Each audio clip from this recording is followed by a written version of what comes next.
Itu doa Nabi Adam ketika tawaf pertama kali dipandu oleh malaikat Jibril. Enggak seperti sekarang tawafnya banyak doanya. Allahumma imanan bika wa tasdikon bika bika. Tidak. Nabi Adam itu doanya. Berurutan. Mungkin saya perlu mengingatkan Bapak Ibu berhubung di bulan Ramadan di 10 hari terakhir ini biasanya luar biasa membludak jamaah dari mana-mana karena mencari apa namanya mencari Lailatul Qadar sering tuh kadang-kadang jadi orang mau botak nungguin nanti umroh kedua nanti umroh ketiga padahal mah ketika umroh wajib kita umroh pertama umratul Islam yang pertama itu adalah merupakan kesempatan untuk mendapatkan kesunahannya.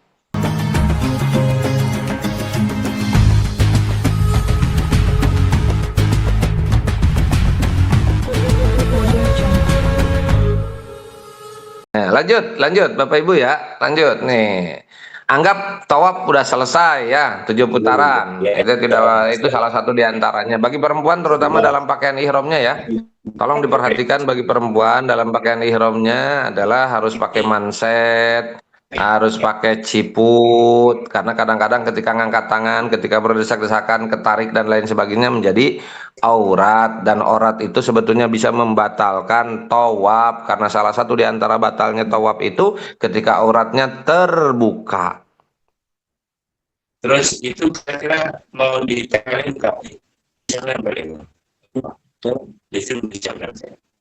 Apa tuh? Terus Halo? Diketik aja diketik. Diketik suaranya nggak jelas.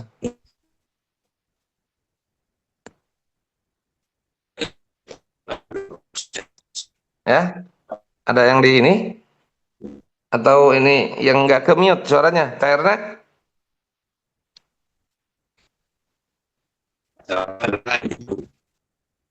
oh, Boleh suaranya nggak jelas. silakan Bapak Ibu yang mau bertanya Enggak, di itu kolom tadi ada chat. suara masuk kurang jelas tuh.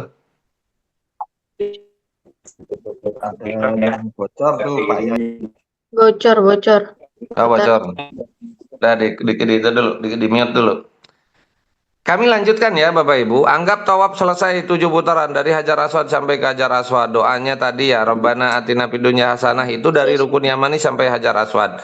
Sebelumnya bagaimana? Baca bukunya insya Allah yang sudah dapat buku. Kalau enggak ngikutin mutawifnya. Kalau baca buku enggak bisa ngikutin mutawif enggak kedengaran, maka baca doa yang biasa dibaca oleh Bapak Ibu. Contohnya nih, doanya Nabi Adam. Jadi Nabi Adam ketika melaksanakan tawaf itu, ini kan tawaf syariatnya Nabi Adam yang pertama. Ketika Nabi Adam, doanya tawaf itu hanya satu dan tidak lebih. Doanya hanya subhanallah, walhamdulillah, wala ilaha illallah, wallahu akbar, wala haula, wala quwata, illa billahil aliyil azim. Itu doa Nabi Adam ketika tawaf pertama kali dipandu oleh malaikat Jibril. Enggak seperti sekarang tawafnya banyak doanya. Allahumma imanan bika wa tasdikon bika bika. Tidak. Nabi Adam itu doanya. Sehingga itu pun menjadi apa namanya bagi kita yang tidak terlalu banyak hafal doa maka baca itu. Subhanallah walhamdulillah wala ilaha illallah wallahu akbar wala haula wala quwata illa billahil aliyil azim. Itu doa Nabi Adam dan Siti Hawa ketika tawaf dipandu oleh malaikat Jibril. Kemudian ada namanya doa atau sapu jagat. Nah, doa sapu jagat ini adalah ijazahnya dari Kangjeng Nabi Muhammad SAW yang dibaca dari mulai Rukun Yamani sampai Hajar Aswad. Dari mulai Rukun Yamani sampai Hajar Aswad. Rabbana atina fid dunya hasanah wa fil akhirati hasanah wa qina adzabannar. Nah, Bapak Ibu jamaah doikullah doifur rahman, selesai 7 putaran, nah ada kesunahan. Beres sunnah berdoa sesudah tawaf. Nanti dipandu oleh mutawif ya. Mundur sedikit, dipandu doa. Sesudah doa di belakang multazam ya atau sejajar searah dengan multazam, maka sunnah selanjutnya di dalam tawaf adalah sunnah melaksanakan sholat sunat tawaf. Sholat apa? Sholat sunat tawaf. Sholat sunat tawaf ini 2 rakaat. Rakaat pertama ba'da Fatihah bacanya adalah Al-Kafirun. Rakaat kedua sesudah Fatihah adalah bacaannya Al-Ikhlas. Selesai itu tawaf. Tapi ada lagi kesunahan nih, kesunahan tawaf sesudah selesai tawaf, kemudian sunnah berdoa sesudah tawaf, kemudian sunnah melaksanakan sholat sunat tawaf, maka sebelum sa'i disunnahkan untuk meminum air zam-zam. Nah, disunahkan untuk apa? Meminum air zam-zam. Tata cara meminum air zam-zam itu ketika sesudah tawaf disunnahkan minum air zam-zam dalam keadaan posisi berdiri. Nah, Ustadz bukannya harus duduk minum mah? Nah, itu adalah kalau dalam keadaan biasa. Kalau dalam keadaan berdiri mah, kalau dalam keadaan berdiri mah itu disunnahkan ketika selesai sholat sunat tawaf. Dan diusahakan berdiri menghadap Ka'bah. Kemudian meminum dengan 3 tegukan. Setiap tegukan dimulai dengan bismillah. Dan setiap selesai tegukan diakhiri dengan bismillah. Jadi begini nih contohnya nih, sambil melihat Ka'bah. Oh. Nah, ini hati-hati nih, takutnya kelepasan. Nih, kelasnya menghadap Ka'bah sambil berdiri berdoa. Bismillahirrahmanirrahim. Allahumma inni as'aluka ilman nafi'an wa rizqan wasi'an wa sifaan min kulli da'in wa saqamin birahmatika ya arhamar rahimin. Diminum sambil lihat Ka'bah, dalam hati mohon kepada Allah kesembuhan dari segala penyakit dohir dan batin. Dah, selesai minum, alhamdulillah. Mulai lagi. Disunahkan dalam 3 tegukan. Selesai itu masuk ke rukun umroh yang ketiga. Apa rukun umroh yang ketiga? Rukun umroh yang ketiga selesai tawaf adalah menuju sa'i. Apa yang disebut sa'i? Sa'i itu adalah berjalannya jamaah umroh dari Bukit Sofa ke Bukit Marwah sebanyak 7 putaran. Putarannya dihitung dari Sofa ke Marwah sekali, dari Marwah ke Sofa 1 kali. Jadi diawali di Sofa, putaran ke-7 berakhir di Marwah. Ada ketentuan khusus enggak? Enggak ada. Nah, bedanya tawaf dengan sa'i, kalau di sa'i mah itu tidak wajib suci. Artinya Bapak Ibu ketika batal wudhu, ketika berhadas, bahkan wanita keluar haid misalnya nih di tempat sa'i, maka diselesaikan, dilanjutkan. Karena sa'i itu tidak ada syarat suci. Kalau tawaf wajib syarat suci. Kedudukan tawaf seperti kedudukan sholat, sa'i mah bukan. Karena aslinya sa'i yang sekarang itu Bapak Ibu adalah sebetulnya berada di luar area masjid. Sehingga orang batal. Soalnya begini, kadang-kadang jamaah ketika misalnya, Ustadz saya batal nih mau wudhu dulu. Nah, kan wudhunya nggak ada di situ, keluar jauh. Maka biasanya saya sarankan selesaikan dulu. Untuk selesaikan dulu sa'inya. Karena sa'i itu tidak wajib wudhu. Maksudnya tidak wajib suci. Berhadas pun boleh. Dari mulai Sofa sampai Marwah. Sunnahnya di tengah-tengah antara Bukit Sofa dan Marwah, lebih ke dekat ke Bukit Sofa, itu ada lampu hijau. Kita disunnahkan untuk romal. Romal itu artinya berlari-lari kecil bagi laki-laki. Bagi laki-laki disunnahkan untuk berlari-lari kecil sambil membaca doa. Insya Allah doanya apalah. Rabbighfir warham wa'fu wa takarram wa tajawaz amma ta'lam innaka ta'lam ma la na'lam innaka antallahul azizul akram. Itu sunnah lari-lari bagi laki-laki. Bagi perempuan enggak harus berjalan seperti biasa bagi perempuan maya di lampu hijau tersebut. Jaraknya 450 meter kurang lebih, kalau kali 7 berarti sekitar 3 kilo kurang. Nah, Bapak Ibu, ada syarat-syarat khusus tertentu enggak? Boleh berbicara, boleh ini, tapi diusahakan ya nggak usah ngomong yang tidak bermanfaat lah. Kalau lagi tawaf mah, kalau lagi sa'i mah baca doa aja sebisa-bisa, sholawat dan lain sebagainya.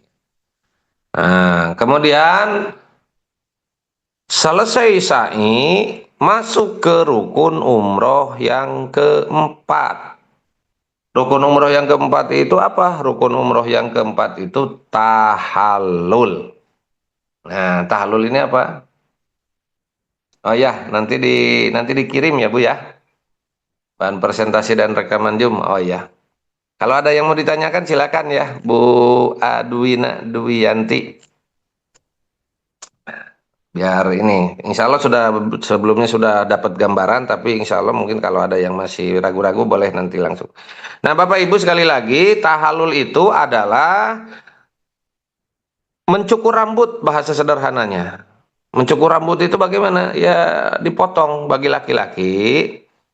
Nah, tuh bagi laki-laki itu sunnahnya digundul. Apalagi di bulan Ramadan ya, apalagi di intikaf. Nah, itu balik lagi ya. Itu menjadi bahan ya ini ya, tuh tawaf ya. Saya selesaikan dulu. Nanti Bapak Ibu selesai sa'i tahallul. Tahallul itu menggunting rambut. Cara menggunting rambut.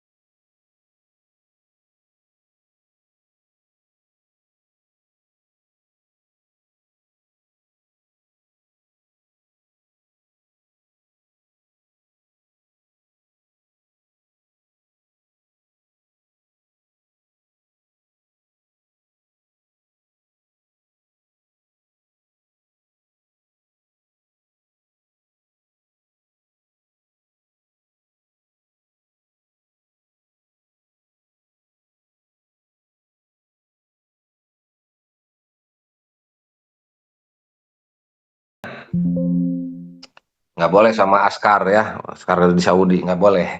Atau sama orang-orang luar, sama teman semahramnya atau sama teman sesama perempuannya atau sama mahramnya baik suami atau anak ataupun saudara. Nah, selesai tahallul, rukun umroh yang kelima terakhir adalah tertib. Nah, Bu, tertib itu artinya berurutan. Mungkin saya perlu mengingatkan Bapak Ibu, berhubung di bulan Ramadan di 10 hari terakhir ini biasanya luar biasa membludak jamaah dari mana-mana karena mencari apa namanya, mencari Lailatul Qadar, dan kemudian ini maka harus dipersiapkan betul-betul, harus diperhitungkan berapa kali umrohnya, waktu umrohnya.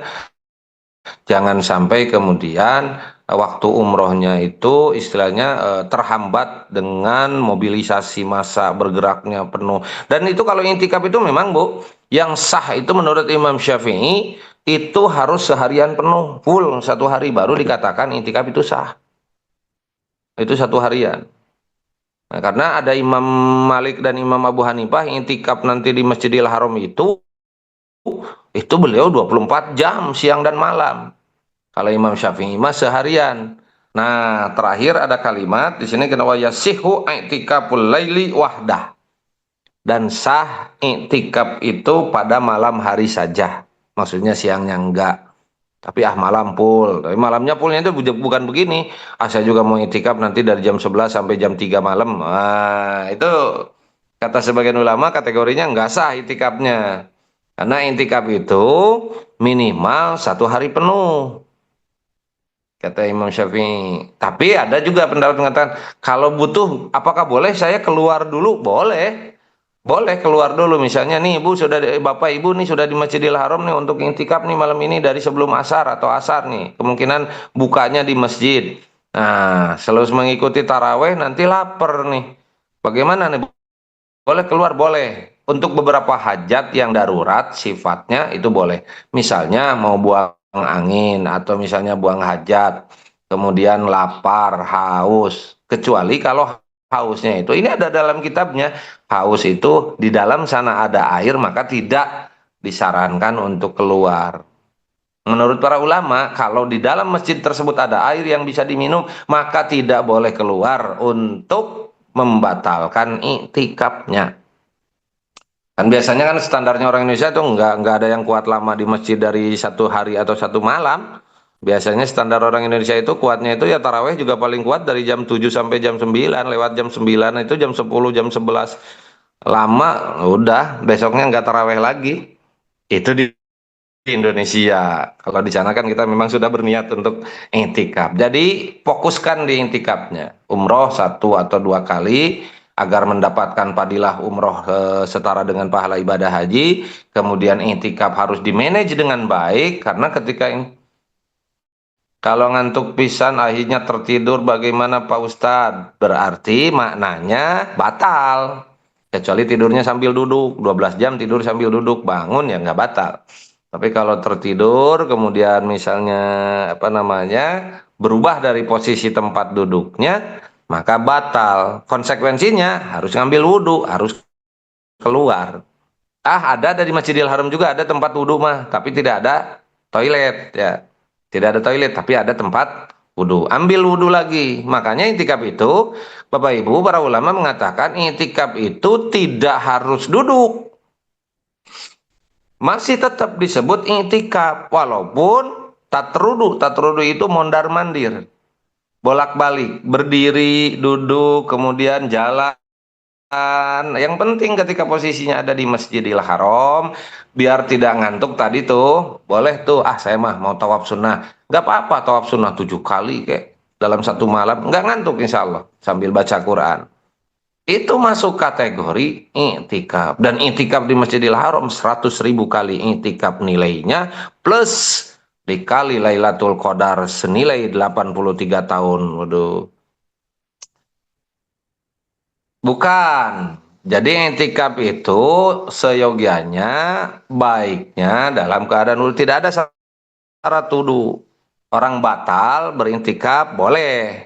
Tapi kan kita baca Quran, kita sholat, kita kemudian tawaf. Mau tawaf, mau sholat, mau baca Quran, ya diusahakannya mempunyai wudhu. Kalau intikaf syaratnya tidak harus wudhu. Syarat intikaf itu niat. Keduanya adalah ada di masjid. Bagaimana jika wudhu batal, namun tempat wudhu jauh? Ini coba. Bagaimana jika wudhu batal namun tempat wudhu jauh sehingga dikhawatirkan tempat akan terisi jamaah lain? Berarti ibu boleh beriktikaf tanpa wudhu tapi tidak bisa sholat, tidak bisa tawaf. Kalau baca Quran mungkin masih bisa lah ya, masih bisa itu dalam pengertian masih bisa kalau di HP gitu ya Bu ya. Jadi harus alternatif, mau tidak mau. Bagaimana ini kalau dikhawatirkan tempat akan terisi jamaah lain? Itulah yang dibutuhkan manajemen toilet dan manajemen bersuci. Sudah susah misalnya nggak bisa ditahan. Mau tidak mau ibu harus keluar dulu untuk mencari tempat wudhu. Di Masjidil Haram ada. Di setiap tangga itu ada untuk perempuan. Bagaimana tempat kita? Makanya perlu ketika masuk iktikaf itu tidak sendirian. Tidak sendirian. Ada berdua, simpan tasnya, nitip sama saudara kita. Nih saya mau wudhu dulu nih karena saya batal nih. Tolong nih dijagain nih tasnya. Tas itu biasanya penanda bahwa tempat itu ada yang menempati. Kalau tidak ada, rebutan Bu. Itu Mbah Yayat tuh sama itu udah sangat pengalaman. Keluar sedikit, udah langsung ditempati oleh orang lain. Makanya betul orang temen yang untuk menjaga tempat kita agar kita ketika kembali itu kan masihnya misalnya mau ke makan kadang-kadang gantian atau mau makan dibeliin Bapak Ibu oleh teman kita untuk di masjid gitu. Kadang-kadang selesai sholat isya nih pada intikaf pada keluar dulu nyari makan itu boleh nyari makan dulu nanti sesudah makan balik lagi untuk makan kan di P3 P4 ya. Jadi tidak disediakan oleh travel kalau untuk musim umroh Ramadan. Karena musim umroh Ramadan itu agak sedikit kesulitan plus kalau yang intikaf di masjid banyak makanan insya Allah. Begitu Bapak Ibu yang terakhir tertib ya untuk rukunnya. Ini sudah jam 11 lebih 4 menit. Tertib, mananya tertib itu adalah berurutan. Nah, kalau misalnya saya mau umroh yang kedua, gimana Ustadz? Berangkat ke Tan'im, naik taksi, kemudian mengambil mikot di Tan'im Masjid Siti Aisyah. Ambil urutannya dari pertama lagi sebelum berangkat, sunnah mandi lagi, sunnah pakai pakaian ihram, berangkat ke Tan'im untuk mengambil mikot, sholat sunnah ihram dulu di sana, menjatuhkan niat di Tan'im di Masjid Siti Aisyah, masuk lagi ke Mekah, tawaf, sa'i dan tahallul lagi. Itu yang dilaksanakan apabila Bapak Ibu hendak melaksanakan umroh yang kedua. Tapi saya sarankan misalnya minimal umroh 2 kali lah dalam 10 hari itu.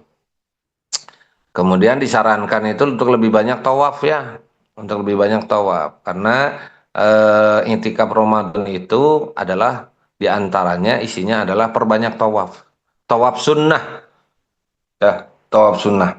Cuma syarat-syaratnya hanya kalau tawaf sunnah tidak diikuti dengan sa'i. Tawaf sunnah tidak diikuti dengan sa'i, diniatkan tawaf sunnah, kemudian apa namanya tidak diikuti juga dengan sholat sunnah tawaf. Gitu. Berwudu menggunakan air botol, berwudu di area tempat wudhu masjid di bawah tangga atau berwudu dengan segelas air zam-zam di masjid. Nah itu tadi tuh yang di-share ya sama Bu Ine. Tuh berwudunya bisa Bu menggunakan air botol. Jadi selalu bawa air atau ngambil air zam-zam. Setiap masuk ngambil dulu air zam-zam ya untuk jaga-jaga. Berwudu di area tempat wudhu di masjid ada di bawah tangga, di sebelah tangga atau berwudu dengan segelas air zam-zam. Cuma kalau segelas air zam-zam diusahakan tahu tata caranya, nggak usah banyak-banyak maksudnya. Nggak usah ngambil afdol 3 kali 3 kali, nggak bakalan cukup satu segelas air jam-jam dengan 3 kali 3 kali. Cukup yang wajibnya saja 1 kali 1 kali. Bapak Ibu mungkin itu ya untuk pemaparan materinya, untuk materi rukun umrohnya nanti dimatangkan pada saat pelaksanaan praktek ya. Diusahakan Bapak Ibu, kalau yang sudah pernah insya Allah sudah punya gambaran, kalau yang belum pernah nanti dimatangkan, materi ini dimatangkan dengan prakteknya. Jadi praktek, manasik praktek gitu.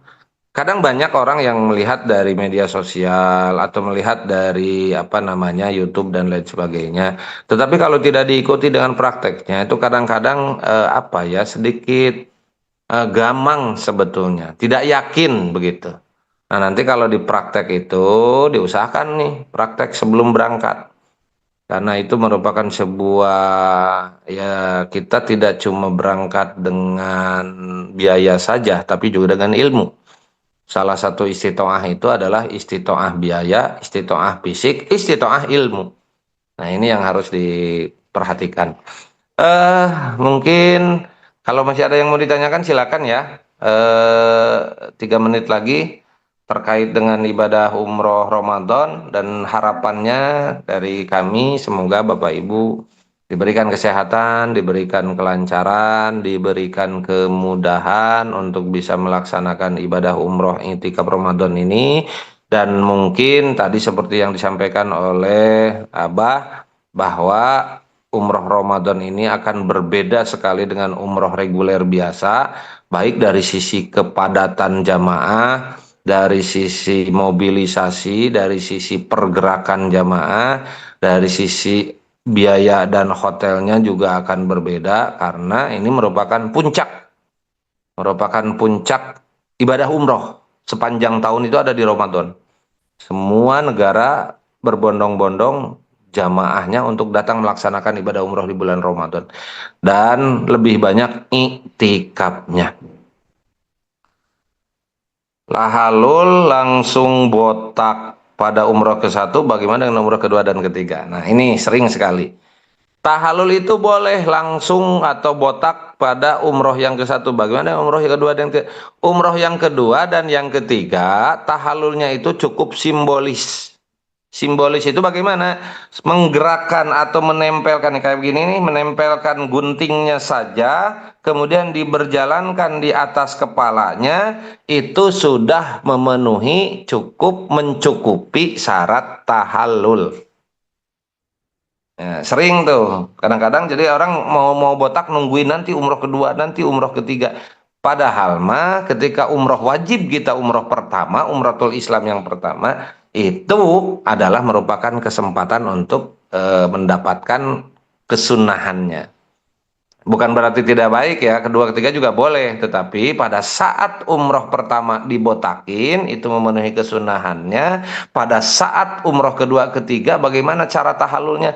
Cukup menempelkan gunting atau pisau memberjalankan di atas kepala yang botak itu, maka itu salah satu mencukupi syarat sah tahallul. Begitu ya, Jajang, Pak Jajang. Mudah-mudahan lancar ya. Demikian Bapak Ibu, kami menyampaikan materi tentang ini. Kalau mau ada ini yang didiskusikan aja sebelum ditutup ya.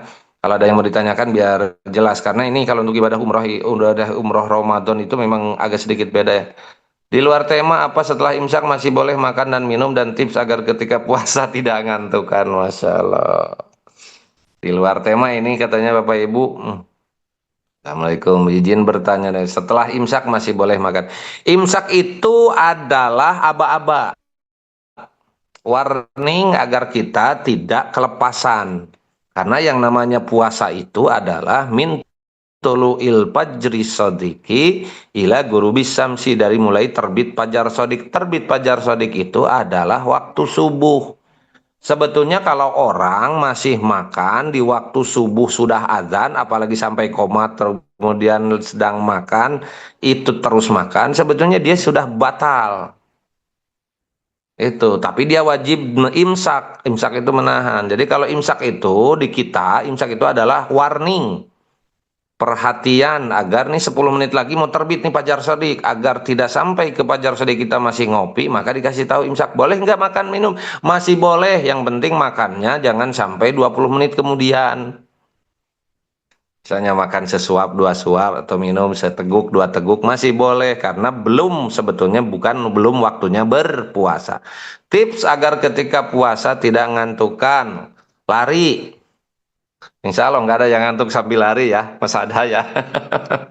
Produktivitas lah, aktif lah ya, aktif lah. Yang ngaji ya, apa saja yang bisa dilakukan ya. Kalau bab ngantuk mah ya, ini mah nanya kepada saya sama, saya juga sering ngantukan ya. Mungkin itu untuk untuk pertanyaan Mas Adha di luar tema tadi.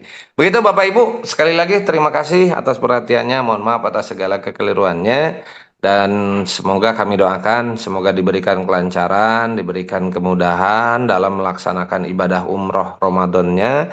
Tolong diperhatikan, itu adalah kesempatan yang tidak bisa didapatkan oleh semua orang, dan bahwa ibadah umroh itu adalah ibadah yang banyak perjalanan, yang banyak masyakatnya, dari sisi kreditnya, dari sisi macetnya, dari sisi hotelnya dan lain sebagainya.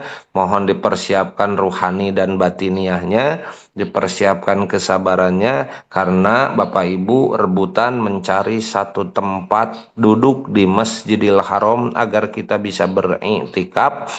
Itu dengan jutaan orang dari setiap negara, dari berbagai bangsa.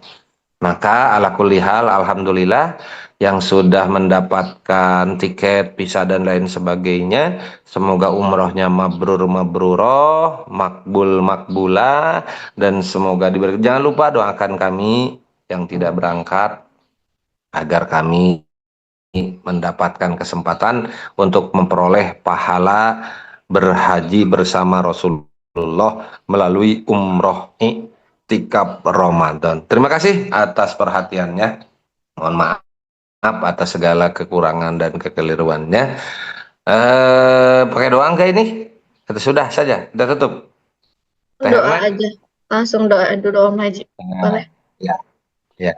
Kita sama-sama berdoa Bu ya. Bismillahirrahmanirrahim. Allahumma sholli wa sallim ala sayyidina Muhammadin wa ala alihi washabbihi ajmain. Amin ya Allah ya rabbal alamin.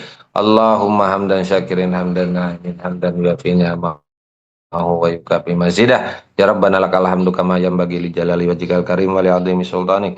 Allahumma sholli wa sallim ala sayyidina Muhammadin sholatan tuba tuballighuna biha wa tuballighuhum hajja baitikal haram wa ziyarata qabri habibika alaihi afdhalus salati wassalam bi sihhatin wa afiyatin wa salamatin wa bulughil maram.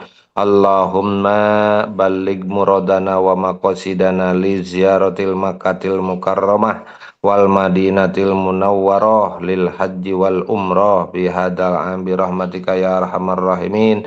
Allahumma ja'alna hajjan wa umratan mabrura wa sa'yan maskura wa dzanban magbura wa amalan sholihan makbula wa tijaratan lan tabura ya alima ma fis sudur. Akhrijna ya Allah minad dhulumati ilan nur, akhrijna ya Allah minad dhulumati ilan nur, akhrijna ya Allah minad dhulumati ilan nur.